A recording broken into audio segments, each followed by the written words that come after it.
This was awesome.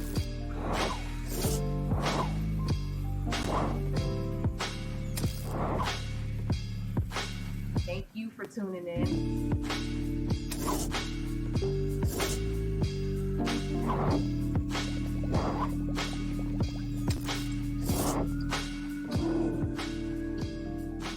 Hey guys, welcome to another episode of High Low News, where we interview dope people doing dope things in the community. And today I have a very special guest. You know what? Let me just bring her in. We have candidate Daniella Levine Cava. She's running for Miami-Dade County Mayor, and I'm so happy to have you here on High Low News. Hey Daniella. I'm really thrilled. This is like my first millennial news story. Okay. Yay! Well, Uh, I have been following you for years and I've been supporting you, so it's really cool for me to be able to do this interview.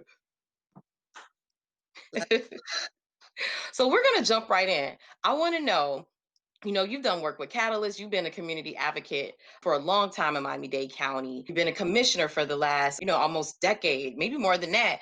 Tell me, why did you decide to put your hat in the race for Miami-Dade County Mayor? well, Janie, be a late bloomer.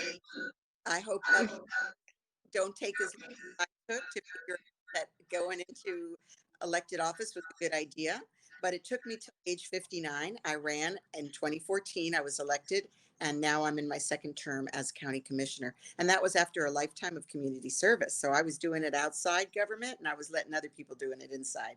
But finally, it was my time to step in.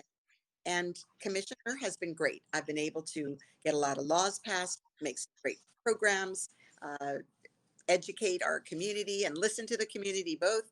But things are really tough out there. We're living in some really difficult times. I've been a fighter for equality, for opportunity, to make sure people could afford to live here, our young people, to protect our environment, to make it easier to get around town with good transit, all kinds of things. And I see others taking it seriously and getting it done. So it was time, with an open seat for the mayor's office, it was time for me to step up and do it. Oh, I hear that. And Daniela, will you be the first woman for Miami-Dade County Mayor if elected? Will you be making history? Oh, yeah, no other woman. A couple times women have run, but I'll be the first to get into office. And I think that's really very important. You don't have to be a woman to be a good leader, no question. But it's time for a woman to bring what often women bringing. Um, Calm, collaborative approach, a real concern for the community, a real listening ear, calm on troubled waters. That's what I'll be. Oh, I like that. And we know women, we get it done. I want to switch gears just a little bit to just some of the work that you want to do as Miami-Dade County Mayor. As a millennial platform, I wanted to ask a question about what are your thoughts on retaining younger talent or millennials to make sure that, we stay in South Florida, in Miami-Dade County. We hear the term called brain drain, where people my age are leaving the market for better opportunities. So do you have a plan to retain, younger professionals to stay in Miami-Dade County? Listen, I have so many young people that I love and I've supported. I've mentored so many. My own, children, unfortunately not here. Why not? We want them to come here. And I say to them, I'm doing this for you. And I've had young people tell me that they're like ready to leave town, except that they're hopeful that I'll get elected and then things will change. So I feel a real responsibility to get things right for our young people. We don't want a brain drain. And I'll say particularly what I've been calling black flight. I know for young Black Mm. professionals, very, very tough to get a good job here. And the cost of living is so high compared to salaries not being so good. And that's why we have a lot of entrepreneurs. They go on their own, or maybe they do that as a supplement to a job. For young people, I Mhm. am telling them I'm doing it for them, and that many of them are saying that they're having hope that I'll change things so that they can stay. And we were talking about the fact that it's really hard to get well-paid jobs. The college graduates want to stay, but there aren't jobs that will sustain them with the high cost of living. Yeah. And I love that term black flight. I'm actually going to have to steal that because you do see that. And I see a Yeah. lot of people my age, we talk about that, like going to different places or seeing places that may have more opportunity and that may be more black friendly. You see more Mhm. policies or jobs for them. So I'm glad that you have something that addresses that. And I wanted to know specifically for the black community, do you have a black agenda? And if so, can you let me know Yeah. what that includes? I do. It's called Empower. And you could go to my website, daniela.vote/empower, and see all the points there. Um, yes, look, I've had a Black agenda as long as I've been a working person, and actually even before, because I early on came to understand that there was real prejudice and bias and lack of opportunity. And I've been working my whole life to address that. So 40 years ago, I came to Miami. I worked at Legal Services in Northside in Liberty. I worked in Liberty City. I represented Okay. children. Yeah, I represented children to get access to better education. I represented tenants in public housing and private evictions. So, I was involved in the community. And then I was in Little Havana working in that community. And then I was working with children in the foster care system. First, I ran the guardian ad litem program, then I ran the foster care system. And it's always been about helping children to lead a better life and ideally to stay with their families. I mean, oftentimes it's economic reasons that leads to the problems. We don't want to be taking children away from families for economic reasons. We want to support them economically so they can provide for their children. So I was a real champion for those things. And then welfare reform came along and upended everything. And I ended up starting the organization now called Catalyst Miami to help people become part of the middle class, improve their standard of living, get access to housing, good jobs, and also to be active in the community, training them to be leaders to promote the change needed for their children. I've been able to do a lot, and as a county commissioner, I've definitely addressed equity issues as well.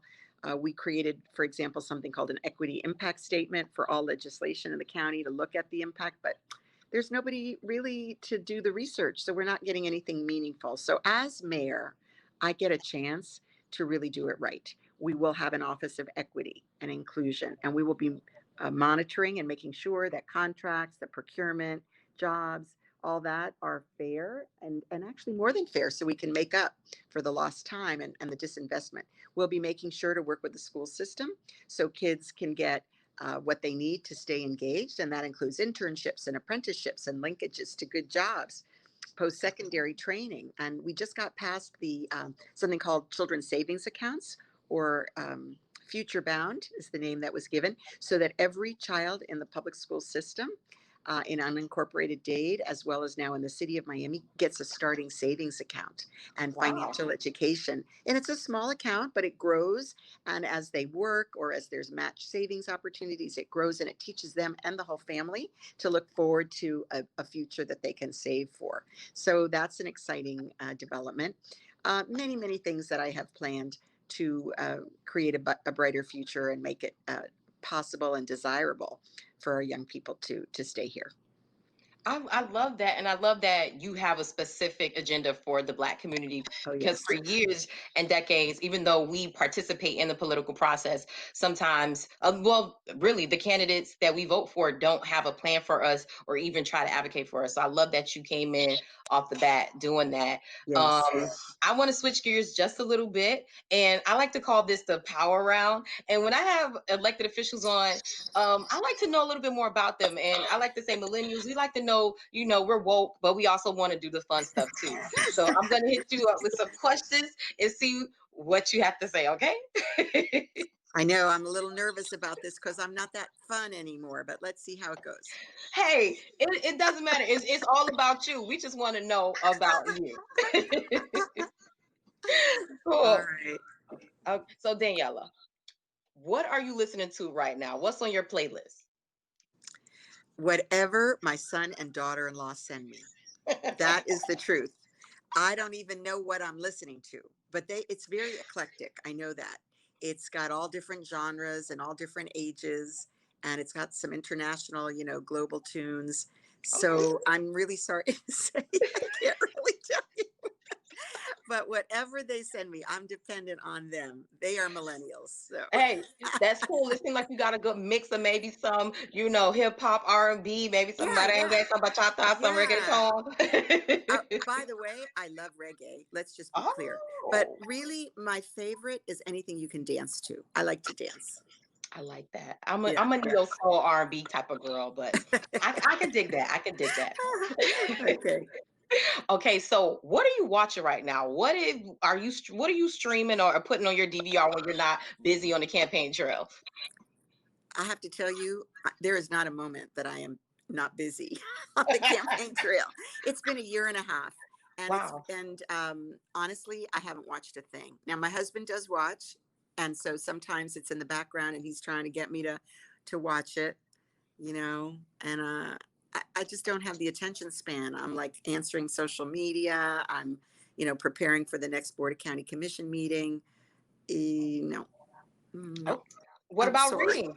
It's okay. Are you Yeah. reading something right now? Well, What's on your reading list? right. Well, I am reading everything I need to know to get ready to be the mayor. So I'm reading all kinds of articles from every which way about how to improve our transit, make it more bike pedestrian friendly, how to deal with the affordable housing issues, all kinds of innovative ways to get the housing prices down so people can, so we can produce that housing.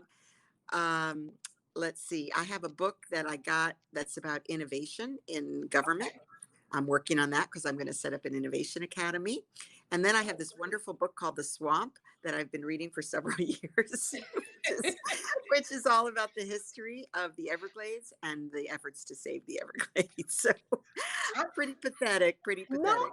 But, what this tells me? This tells me that you take this job seriously. So that's somebody oh, I want to vote yes. for. Yeah, Y'all, we need to vote for Daniela. She is on the job. She's never not working for us. Okay. that's true. That's true. Listen, just Okay. keeping up on the news, is really, really tough. I mean, Yeah. it is. It's really tough. Okay, that's it. No, I get it. How about this? Let's switch some gears to Miami. Do you have a favorite Cuban restaurant, Haitian restaurant, or West Indian restaurant that you like to go to? Yeah, and I love all those foods. I do. I love it all.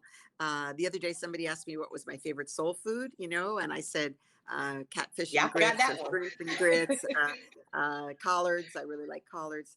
And gosh, I like all of it. I guess, you know, Chef Creole. I'll mention Chef Creole for I like Haitian him. food. My favorite Creole dish is legume. Mm, okay. Legume. It's kind of a mash, but kind of spicy with vegetable and meat. Love it. That's what's up. Any Cuban food? You got a Cuban restaurant that you like to go to? Get your cafe Well, con leche. yeah. I mean, I like all the Latin stuff. I like it all. I actually like picadillo a lot. That's really good. Versailles, which is a classic, but La Carreta that has uh, Oh, yeah.